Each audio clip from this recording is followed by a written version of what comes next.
A couple of years ago, I mentioned that we bought some land that eventually we plan to build on, but we already use this farm for other things. My husband and a couple of my older boys did hay bales last year, so they grew the grass up and baled it to sell some hay, and then the kids all do hogs for our local fair where they show them and auction them off. And so we keep those over at our farm just because it's a better location than at our current home. And so I have some updates about our farm and some things that are going on up there. So I'm going to share that for you guys at the end of the video. But before we head out to the farm, I have a few things to get done around the house today. I'm getting some bread going to make some sandwiches to pack for dinner. And then I'm also going to be making up a quick lunch of tacos, and then I'm going to be working outside a little bit here, and then this afternoon we will be heading to the farm.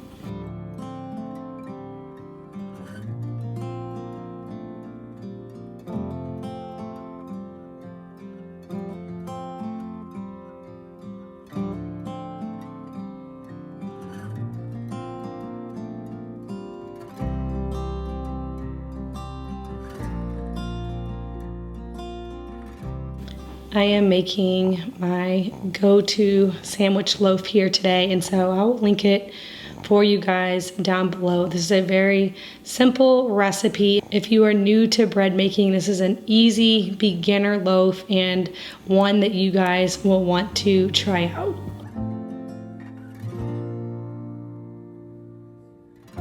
For lunch today, I had a roast in my refrigerator defrosting, and sometimes instead of doing the traditional roast with carrots and mashed potatoes and gravy, I like to put it in my Instapot with a bunch of different taco seasonings, and then I will shred it up for kind of like a shredded beef taco. So that's what I'm doing today. This is a very simple meal, and as you guys know, I talk about it all the time. I love to keep a refrigerator and pantry stocked with all the staples, and some of those staples for us is definitely taco toppings because that makes such an easy meal.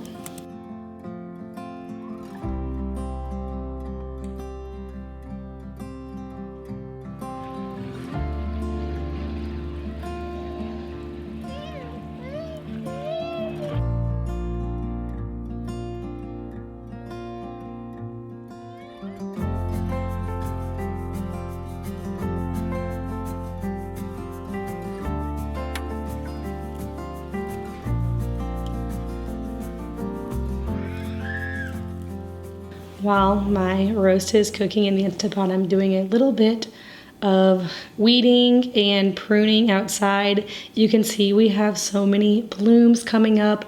My peonies are getting close to blooming, which is super exciting because that's my favorite flower. And then I'm also watering some of my seeds that I planted about a week ago. I can already see some coming up, so I'm really excited about my cut gardens that I will be able to enjoy in just a few more weeks.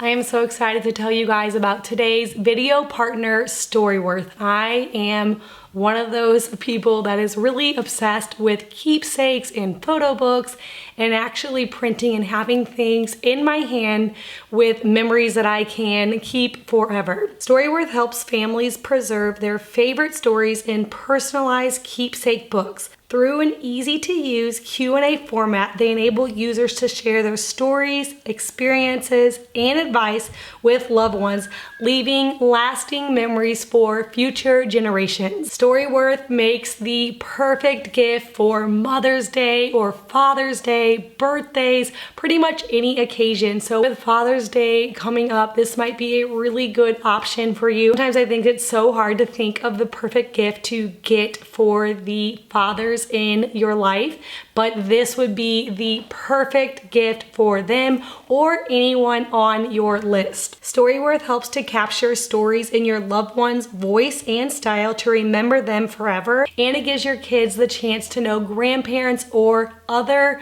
older relatives the same way that you did. And the best part is that it's so easy. StoryWorth spreads the writing process out over a year and gives simple prompts that are easy to answer. Storytellers can write as little or as much as they like in response to prompts, and if they'd rather not write, you can give your answers over the phone. I was so impressed with the books. They are such high quality and they're crafted to last for years. You can add as many photos as you'd like, and you have the option to upgrade to make the interior full color if that's something that you want to do. So if you are ready to try out StoryWorth, be sure to click on the link down in my description box below to learn more and get started on it today.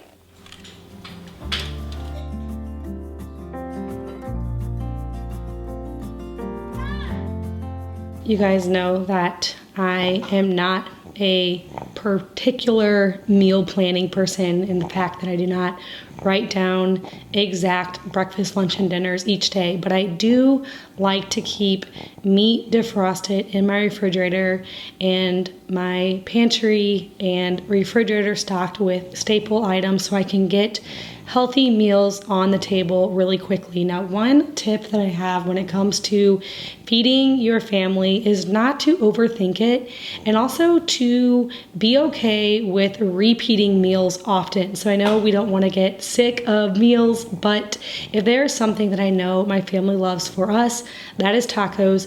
I will do some variation of tacos at least once a week, sometimes even twice or 3 times, but I'll switch it up with using different types of meat. You can do ground beef or chicken, or like I'm doing today, you can use a roast to make shredded beef, and then you can do so many different toppings. So today I'm making a homemade mango salsa with just some cilantros and mangoes, onions, tomatoes. You could use store-bought salsa, you can add guacamole, sour cream. There are so many different ways to do tacos that it can stay fresh and new and exciting even whenever you're kind of reusing those same ingredients over and over. This is probably the meal that I make most often in my home, but because there's so many different variations to it, no one seems to get sick of it, and it is a meal that definitely pleases everyone in my family.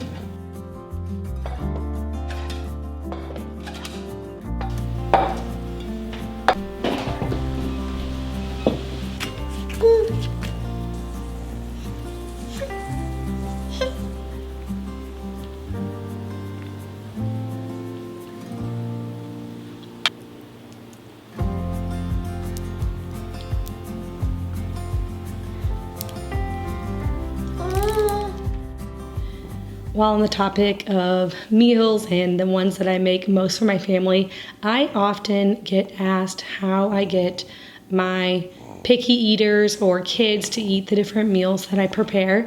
And I will say I don't really think I have any kids that are too picky, but my tip for this, and maybe it is just my children, I don't really know, but I do have 7 kids, and so far to date, I don't really have any that are picky.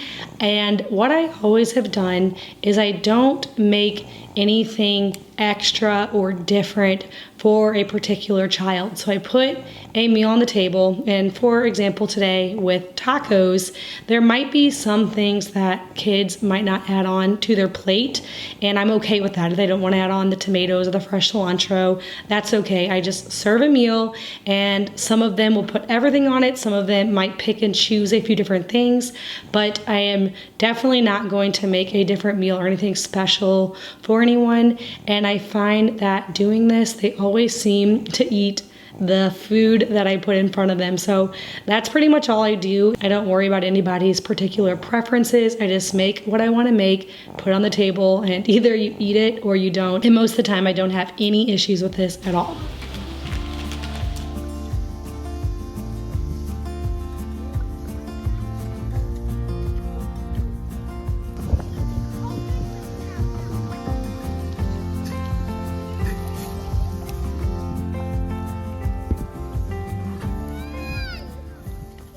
All right, so it's been a long time since I've actually sat down and talked to the camera. One question I get all the time is people are always wondering where my kids are when I'm filming, and they are always right around or right outside.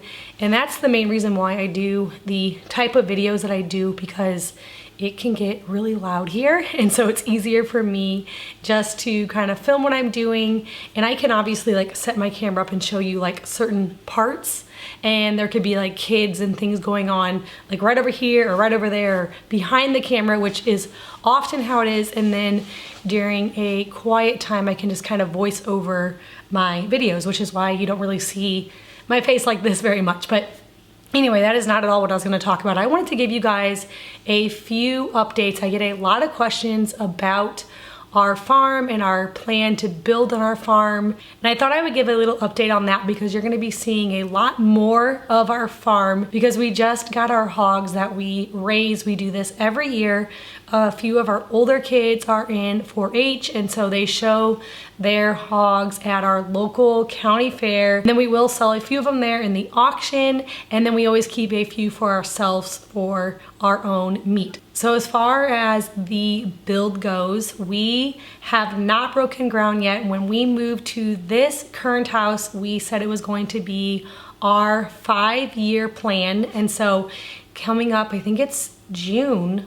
Yeah, in June. So next month will be our 4-year anniversary of being at this house. We have a lot of things moving kind of behind the scenes, but nothing really to show for yet. We do have our plans completely picked out. We know what we're building. We picked a plan out online that we really liked, and then we sat down with a draftsman and kind of drew up a few changes that we made that would work better for our family.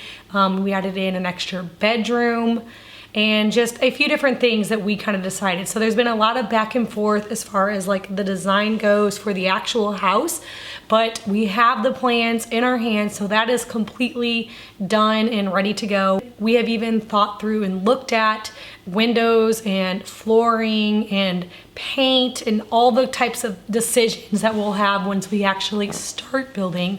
But that process has not started yet, but we have picked out the exact location that we want our house on our farm. So we went out there with a few stakes and we put them in the ground where we actually want to build our home. And so we want it to be in a very private location. So we kind of went further back on our property, and we have the driveway partly there. We laid a bunch of rock leading back to our build site, and we actually did that last year because that also leads back to our hay fields. And if you guys remember from last year, my husband did bale some hay at the farm that we actually ended up selling, which, you know, that went over really well. So now we'll be doing that again this year. And so the driveway is not just for us, but it was a way for us to get back to our hay field. But anyway, so we had the driveway partially in, and we had the stakes in the ground, and we know exactly what we're gonna build, but the exact time of that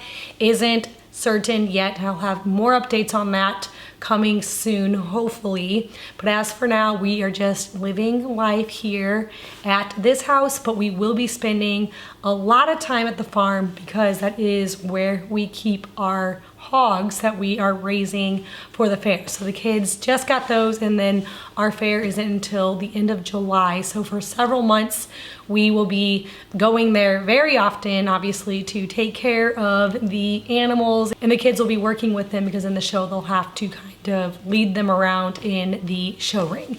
But we are very excited to eventually get out to our farm. It's such a beautiful piece of land. It's very quiet and peaceful. So many beautiful things are starting to grow. It's starting to green up now that it's springtime, and it's just giving us the vision of what it's going to be like once we get there. So I'm definitely planning on taking you guys along for that whole process, but for now, that is pretty much the only updates that I have, is that we have the place picked out. We know exactly where we're building and what we're building. It's just the matter of when, but I plan to keep you guys updated on all of that along the way. So thank you so much for watching. If you're new here, I get out a new video every single week.